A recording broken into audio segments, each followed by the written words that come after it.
2000년대 초반 로스앤젤레스 와인 커뮤니티의 혜성처럼 나타나 매월 100만 달러씩 와인을 구입하고 화려한 파티를 즐기며 슈퍼스타가 된 아시아인이 있습니다. 중국계 인도네시아인 루디 크루니아완. 하지만 루디가 경매 시장에 내놓은 3,500만 달러치 희귀 와인은 천부적인 미각을 보유한 그가 값싼 와인들을 조합해 만든 가짜 와인이었으며 그는 5억 5천만 달러가량의 가짜 와인을 만들어 유통했습니다. 오늘의 수업 내용은 와인업계를 뒤흔든 루디의 가짜 와인 스캔들과 그의 사기를 후원한 것으로 지목된 인도네시아 역사상 최대 금융사기 사건의 주범인 두 외삼촌에 관한 이야기입니다.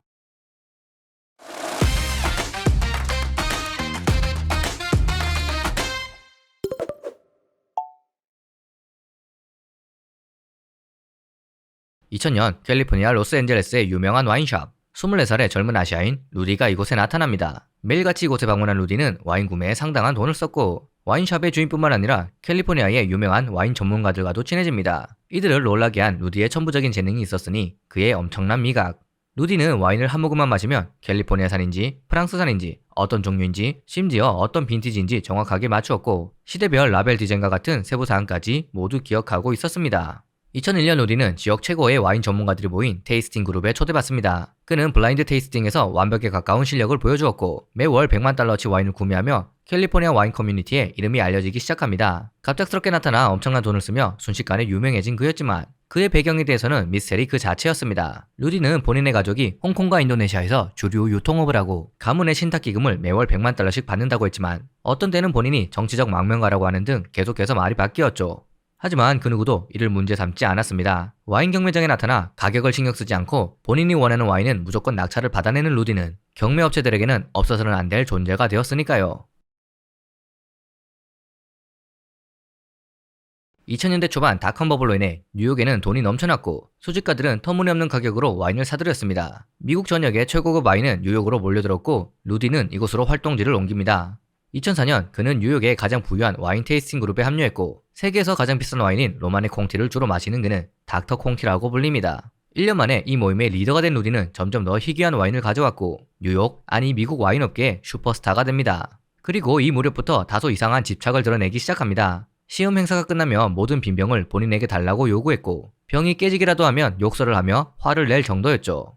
2006년 루디는 그동안 모은 와인을 일부 팔기로 결정합니다. 그의 경매에는 와인 전문가들조차 보기 힘들었던 1940년대 로마네 콩티, 1920년대 샤또 와인 등이 등장했고 수많은 사람들이 루디가 모은 와인을 한 번이라도 보기 위해 몰려들었죠. 두 번의 경매에서 루디는 총 3,500만 달러치 와인을 판매했고 이는 미국의 와인 경매 역사상 최고 금액이었습니다.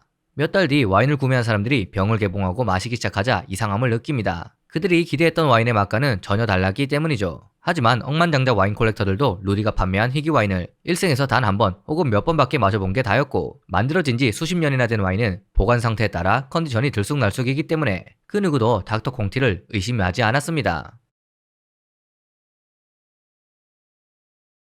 2008년 루디는 다시 한번 경매를 열 예정이었고 홍보 자료를 살펴보던 와인 전문가는 이상함을 느낍니다. 도멘 퐁소에 1945, 1947, 1949, 1959년산 클로데몽 리상이 나올 예정이라고 적혀 있었죠. 그는 곧바로 도멘 퐁소의 소유주 로랑 퐁소를 찾아가 이를 보여주었고 로랑은 충격을 받습니다. 이 와인은 1982년부터 생산되었기 때문에 루디가 내놓은 와인은 명백히 가짜였으니까요.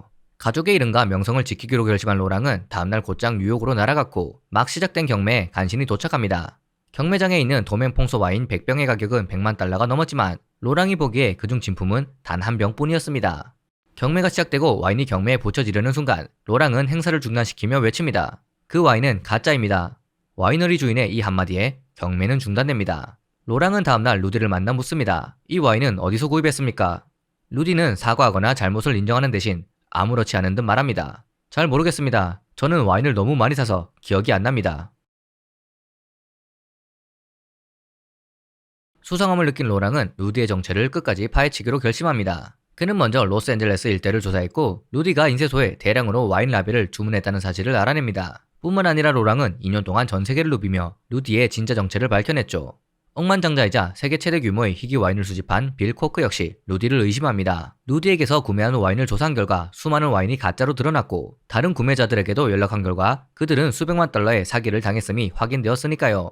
빌 코크는 막대한 돈을 투입하고 조사원을 고용해 루디에 대한 증거를 쌓아나갑니다. 2010년 FBI 역시 조사를 시작했고 로랑과 빌에게서 여러 증거를 넘겨받습니다. 2012년 3월 8일 새벽 6시 로스앤젤레스에 있는 루디의 집을 FBI가 급습합니다. 바닥에서 천장까지 와인 상자가 쌓여 있었고 부엌에는 와인 위조를 위한 각종 도구들이 있었습니다. 서랍에는 세계 최고의 와인 라벨 2만 여장이 있었고 희귀 와인의 맛을 흉내내기 위한 레시피도 곳곳에서 발견됩니다. 전문가들은 몇 주에 걸쳐 200병이 넘는 와인을 검사했고 그가 어떻게 와인을 위조했는지 밝혀냅니다.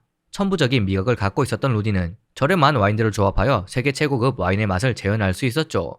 시음 행사에서 가져온 유명한 와인병에 본인이 제조한 가짜 와인을 채워넣은 후 복사기와 편집 프로그램을 이용해 희귀 빈티지의 와인 라벨을 재현했고 라벨이 오래된 것처럼 보이기 위해 오븐에 넣거나 약품을 뿌려 적절한 고풍스러움을 만들어내기까지 했습니다. 여기에 더해 FBI는 모든 이들이 궁금해하던 루디의 진짜 정체도 밝혀냅니다.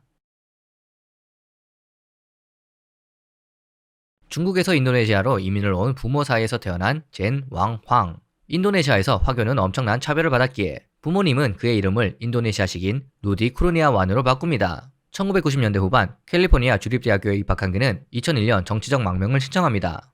망명이 거부되면서 2003년 출국 명령을 받았지만 루디는 이를 거부하고 불법으로 미국에 남는 것을 선택합니다. 그의 망명이 거부된 이유는 그의 외삼촌인 핸드라 라하르자 그리고 에디 탄실이 인도네시아 역사상 최악의 금융범죄를 저질렀기 때문이죠. 큰 외삼촌인 핸드라 라하르자는 하라판 센토사 은행과 구나 인터내셔널 은행의 총재를 맡았으며 본인의 가족과 회사에 담보도 없이 돈을 빌려주는 것을 포함해 6억 7천만 달러를 빼돌립니다. 1997년 9월 인도네시아의 경제 위기가 터지자 그가 소유한 은행들은 파산했고 호주로 도피한 그는 2003년 사망하기 전까지 끝내 송환되지 않았습니다. 홍콩, 케이맨 제도, 영국령 버진 아일랜드에 있는 그의 자산도 대부분 회수하지 못하고 있죠. 작은 외삼촌인 에디 탄실은 인도네시아 개발은행으로부터 사업계획서나 담보도 없이 약 4억 5천만 달러를 대출받아 이를 빼돌립니다. 17년형을 선고받은 후 교도소에서 복역하던 그는 교도관에게 뇌물을 준 후 탈옥했고 중국으로 도피해 현재까지도 잡히지 않고 있습니다. 루디가 어느 날 갑자기 나타나 와인을 구매하는 데 썼던 막대한 돈은 그의 천부적인 미각을 가짜 와인을 만드는 데 사용하려고 했던 두 외삼촌의 투자금이었을 것으로 추정됩니다. 2013년 12월 9일 루디의 재판이 시작됩니다. 그는 10년형을 선고받았으며 2,840만 달러의 배상금 지급도 명령받았습니다. 2020년 11월 석방된 루디는 2021년 4월 인도네시아로 추방됩니다. 루디가 만든 가짜 와인은 5억 5천만 달러에 달하며 지금도 부자들의 와인 저장고 그리고 수많은 경매장에서는 이 가짜 와인들이 유통되고 있습니다. 루디는 여전히 본인의 악마적인 재능을 이용해 가짜 와인을 만들고 있습니다. 과거와 다른 점은 사람들이 먼저 그를 찾는다는 것이죠. 싱가포르, 홍콩의 억만장자들은 그를 초대해 1990년산 로만의 꽁티, 패트리스 등의 초호화 와인 진품, 그리고 루디가 흉내내 가짜 와인의 블라인드 테이스팅을 진행합니다.